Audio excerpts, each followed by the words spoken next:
2026चा पाऊस खूप जास्तच झाला जरा, कारण की इकडचं पूर्ण मंदिर आता डुबलेलं आहे. आपला कुंभेरी नदीवरचा जो शिवशंकराचा मंदिर आहे, इथं जत्रा भरते, तो मंदिर पूर्ण पाण्याखाली गेलेलं आहे. हे बघ, जय बाबासांचं घर तर पूर्ण डुबलं, पूर्ण म्हणजे पूर्ण पाणी गेलं आहे.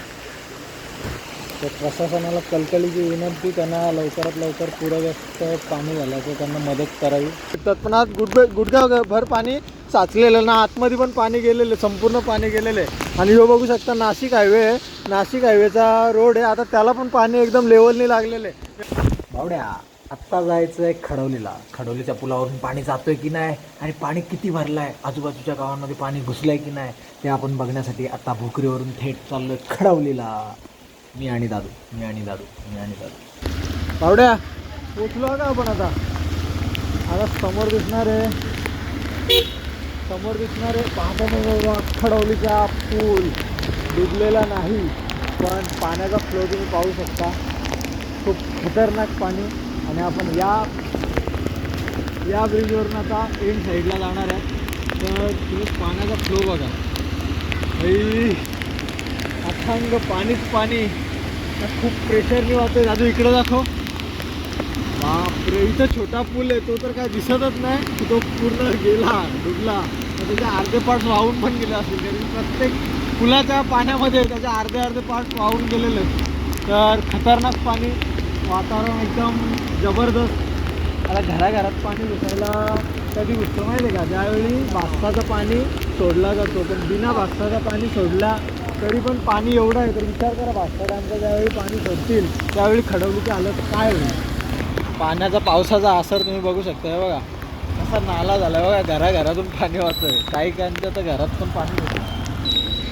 ही बघा, ही सगळी आपली इकडची बाजूची घरं आहेत आणि पाणी काहीशा अंतरावर आता इथे वॉलला टच होत चाललं आहे. इकडं आपला famous Tejas lodging and boarding आहे, माझ्या मित्राचंच आहे तेजाचा. तर त्यांच्या इथं पण पहिलं पाणी घुसल जर तिकडून भास्ताचं पाणी सोडलं तर, पण नशिबाने अजून भास्ताचं पाणी सोडलेलं नाही आणि पाऊस पण अजून थांबत नाही. तर दादू हो, शेतातून पूर्ण पलटी झाला आहे ना. हा माझ्या मित्राचा घर आहे, तुष्कीचा. इथंच आम्ही कराटे क्लास वगैरे केलेलं आहे, पण एकदम लेवल झाले पाण्याचे, एवढा पाऊस पडला. बाप रे बाप दादू, वाढा झाला रे पावसाने. थोडंसं थांबायला पाहिजे, तुला काय वाटतं? बरं, कारण की नको नुकसान कोणाचं ना. इथं आमच्या घरी पण आता पाणी घुसू शकतं. करणच्याकडं आलं आहे माझ्या भाच्याकडं.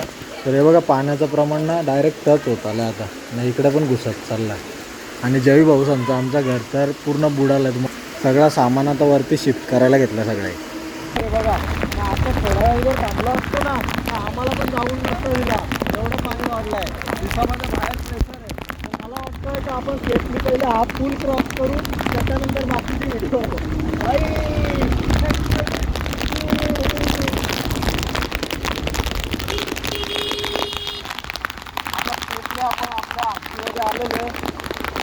आपण आपल्या आजीमध्ये आलो तर आता इथे थोडासा थांबून तुम्हाला पाण्याचा कहर दाखवतोय. काही भास्ता डॅमचं पाणी भरलेलं नाही पूर्ण. जर भास्ता डॅमचा पूर्ण पाणी जर भरला असता ना, तर तो जर सोडला असता तर वृद्धाश्रम पण जातो, त्याच्यानंतर आमची घरं पण जातात आणि सगळे एक लेवल होतो आणि पूर्ण पाण्याने सगळीकडे पाणी होतो. तर पाण्याचा प्रेशर बघू शकता तुम्ही. अजून जर असंच पाऊस चालू राहिला, संध्याकाळपर्यंत राहिला, तरी पण पूल आपला पूर्ण डुबून जाईल. पाणी घुसलं का? नाही ना, पडगावल्यात का? अरे मग भरपूर लांबचे आहेत, तिकडे काय पाणी बिणी येत नाही. तरी पण आपल्या जवळचा वालिया धाबा डुबलाय, तुम्हाला दाखवतो जाता. भावांना तुम्ही कुठे? खडवलीचे का? खडवलीचे कुठे आहे? आपल्या आंबेडकर नगरमध्ये, चिंचवलीच आहे. पाणी बिणी नाही ना आपल्या इथं? खडवलीलाच जास्त कर झालाय, कारण की नदी पडते ना. दादू, खडवलीची तुला पाण्याची पूर परिस्थिती दाखवली. आता अशीच पूर परिस्थिती आपल्या डोळ्यामध्ये पण आली आहे. ती कशामुळे आले, काय आले, तुम्हाला सगळं दाखवतो, चला. दादू, ही पूर्ण आण्यागावाची परिस्थिती. आण्यागावाची पण शेती एकदम तुडुंब भरलात. अजून थोडासा असाच पाऊस तर रोड पलटी मारून ह्या साईडला पाणी यायला बसलाय. तो पूर्ण भरला, लेवल झाला आहे आता रोडचा. आता थोडासा पाऊस वाढला तर बघा, या साईडला पण झालेलं, पण अजून ढकलतं पाणी यांच्या घरांमध्ये. दादू, आता आपण आलो आहे खडवलीच्या कुंभेरी नदीवर, बरोबर? खडवली, आणा, भोकरी याचा मधोमधला रस्ता आहे तो कुंभेरी नदी. आणि इकडे बाजूला तुम्ही शिवशंकराचं मंदिर बघू शकता. आणि पाणी इथूनच आपण आज एकदम लेवल झालं आहे पाण्याची, पूर्ण पाणी भरलं. इथं बघू शकता आपण ज्या प्रदीपच्या घराच्या याच रस्त्याने कच्च्या रस्त्याने आपण गाडी घेऊन जायचो, 4 व्हीलर घेऊन जायचो, पण आज तो पूर्ण पाण्याखाली गेला आणि प्रदीपची झोपडीचा पूर्ण टोक डुबला असेल. आता बिचारा कुठे स्थलांतर झाला, त्याचा कॉल पण लागत नाही. आम्ही कालपासून ट्राय करतोय, तर माहिती नाही भाऊ कुठे आता, आणि जिथे असेल तिथे सेफ असावा अशी माझी इच्छा, अशी दादूची इच्छा. भाऊ 2026च्या पावसाबद्दल काय बोलशील तू? काय नाही, आता पाणी बघितलंच नाही मी कधी. नाही ना, मी पण नाही त्याच्याला. माझ्या इथं राहिलो आता जवळपास लॉकडाऊन पासून मी आपल्या भोकरीमध्ये आलो, पण एवढा पाऊस मी कधीच बघितला नव्हता. एवढी परिस्थिती कधीच बघितली नव्हती, ती आज पाहायला मिळालं आहे. तर जे कोणी आहेत बाहेर कामाला जाणार असतील त्यांनी घरातच थांबा. जर काही तुमच्या एकदम इमर्जन्सी असेल तरच बाहेर पडा, नाहीतर तुम्ही घरातच थांबा, कारण की पावसाने पार कहर केलं आहे. दादू ती मग बघतोय ना, जो पूर्ण वालिया धबा आहे, वालिया धबा पूर्ण पाण्याखाली गेलेलं आहे. तर पाऊस कालपासून, काल परवा दिवशी आणि 13व्या दिवशी म्हणजे 3 दिवस झाले तब्बल, थोडा पण पाऊस थांबण्याचं नाव घेत नाही. आणि विचार करा, इथं गुडघाभर पाणी, म्हणजे गुडघाभर पाणी इकडे पाण्यात मी आलोय आणि एवढा पाण्याचा कहर आहे, म्हणजे एवढा पाऊस पडलाय पूर्ण हायवेला आता लेवल होईल, एवढा पाऊस आला आहे. गुडघाभर पाणी भरलेलं पण आज माणसं काय पाणी झालं आता